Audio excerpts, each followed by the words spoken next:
আমরা থামবো না।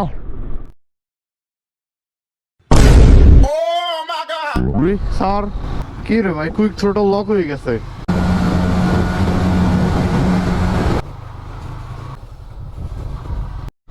সো আজকে এত সকাল সকাল কেন বের হয়েছি দেখতেই পাচ্ছেন। Okay, we are on the main road.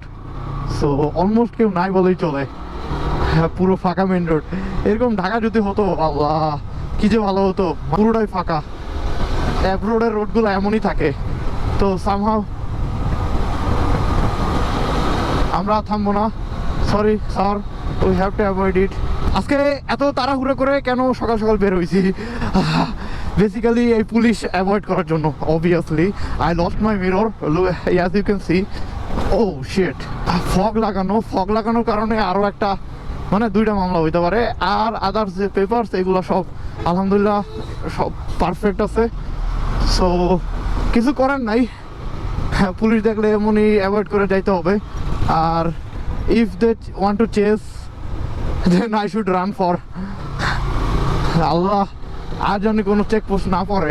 এই কিছুদিন যাবত আপনারা তো জানেন যে ঢাকা শহরে কিছু না কিছু অঘটন ঘটতেই আছে রাত্রেবেলা। সো আমি এই জন্যে কালকে রাত্রেবেলা রওনা দিতে চাইছিলাম, আমার খালামুনি যাইতে দেয় নাই। তো এই জন্য আর কি সকাল সকাল রওনা দেওয়া। আর রাত্রেবেলা হ্যাঁ ইফতারের পর অনেকটা রোড ফাঁকা হয়ে যায়। মানে এই একটা সিজন রমাদান যেটা মানে বাইকারদের জন্য ব্লেসিং, লাইক ঠিক আছে এমনি তো ব্লেসিং মাশাল্লাহ, বাট বাইক চালানো এই রমাদান মাসের মানে অস্থির। পুরো দিন জ্যাম থাকবে সকাল 8টা থেকে প্রায় ইফতার আগ পর্যন্ত। হ্যাঁ, আর ইফতার আগ পর্যন্ত ভাই এত প্রচণ্ড জ্যাম হবে, এখান থেকে 100 মিটার মুভ করব 30 মিনিট লেগে যাবে। ইফতারের পরেই ঢাকা সিটি অলমোস্ট খালি হয়ে যায়, মানে 80% আর কি জ্যাম কম হয়ে যায়। সো এই জিনিসটা খুবই জোস। মোটামুটি ভালোই মানে রেস্ট্রিক্টেড না আর কি, ভালোই আর কি দেওয়া হচ্ছে। মাত্রই আর একটা চেকপোস্ট পার করলাম। হয়তো দেশের অবস্থা খারাপ বলেই এমন নিরাপত্তা ব্যবস্থা গ্রহণ করা হয়েছে।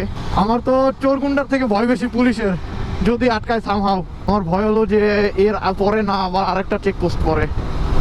দেখেন সব মুসল্লিরা মাত্র বের হইছে নামাজ পড়ে। আমরা এখন আছি বংশাল বাইক মার্কেটের সামনে। সো এখান থেকে শর্টকাট মারতেছি। আমি চাচ্ছি না যে বাবুবাজার ব্রিজ ওঠার আগে একটা পুলিশের সামনে পড়ুক। সো এখন মোটামুটি মানে ভয় কম, কারণ সবাই যেহেতু নামাজ পড়ে বের হইছে। ভয় ওইটা নাই যদিও, তারপরেও কিছু হয়ে গেলে এই জন্য আর কি, এই কারণে আর কি আমার খালামুনি বের হইতে দেয় নাই, আমার আম্মু সকালবেলা বের হইতে বলছে। So I guess where is the road? তো this is not the road. আরো একটু নির্জন চিপা গলিতে ঢুকবো। হ্যাঁ লোক আছে, অনেক লোক।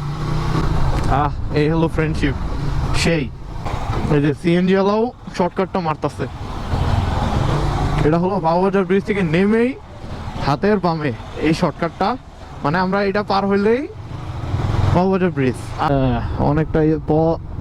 অনেকটা ডেস্টিনেশন স্কিপ করছি হাইওয়ে। আচ্ছা আমার কুইক থ্রোটল লক হয়ে গেছে। Why see again, why man? কি রে ভাই, কুইক থ্রোটল লক হয়ে গেছে আবার এই সমস্যা? Seriously this is my second time. Shit, কেমনে যাবো ভাই? পুরো কুইক থ্রোটল এই এতটুকের বাইরে আর যাইতেই আছে না। সো এতটুকের মধ্যেই আমার পিক আপ দেওয়া লাগতেছে। হায় রে, রাস্তায় যাতে কোনো অঘটন না ঘটে ভাই এই কুইক থ্রোটলের জন্য। So almost Keraniganj. আর হ্যাঁ আলহামদুলিল্লাহ আমরা ঢাকা পার করে ফেলছি, বাট বিপদ এখনো কাটে নাই। আসল বিপদ হলো আমার কুইক থ্রোটল। মানে আমি এখন 50-এর উপর উঠাইতে পারবো না, এই যে আমি ফুল থ্রোটল ধরে বসছি, বাট আর যাচ্ছে না, মানে পুরো লক। এখন কি হবে আল্লাহ জানে, ফিয়ামানিল্লাহ। এতটুক এমনে মানে এর বেশি যাচ্ছে না। আগে কুইক থ্রোটল এতটুক যাইতো, এখন এতটুকের বেশি যাচ্ছেই না। সো বুঝতেই পারতেছেন ডিফারেন্স। এখন আমি কোনো গাড়ি ওভারটেক করতে পারবো না, হিয়ার ইজ মাই প্রবলেম। আচ্ছা বয়েস, এখন ওয়েদারটা কিছুটা ঠান্ডা ঠান্ডা লাগতেছে, কিছুটা কুয়াশাও আছে ঢাকা ছাড়ার পর। আমার ভয়ের জায়গাটা হলো এইটা, এন্ড কুয়াশা। বাপরে সেই আমার কুয়াশার জন্য লাইট কেউ রাস্তা পার হইছে না ভাই। বুট টুট থাকলেও পার হইস না, কারণ মোড়ে বসে দেখা যায় না। And yeah, we are on the Mawa Express Highway.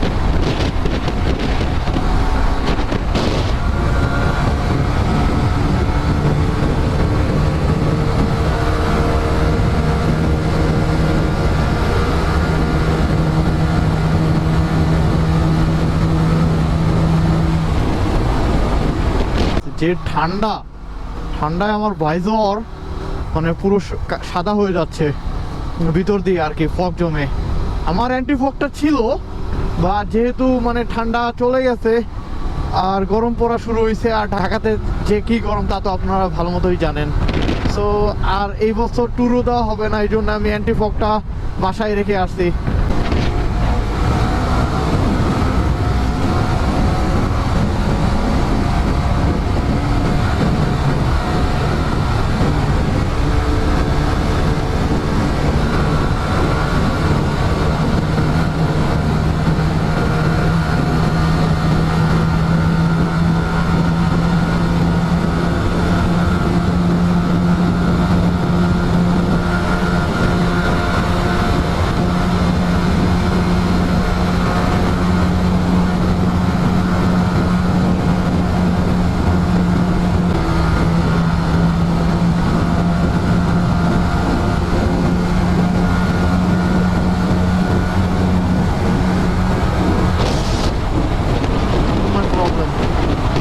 Fi amanillah. See you in the next one. Peace.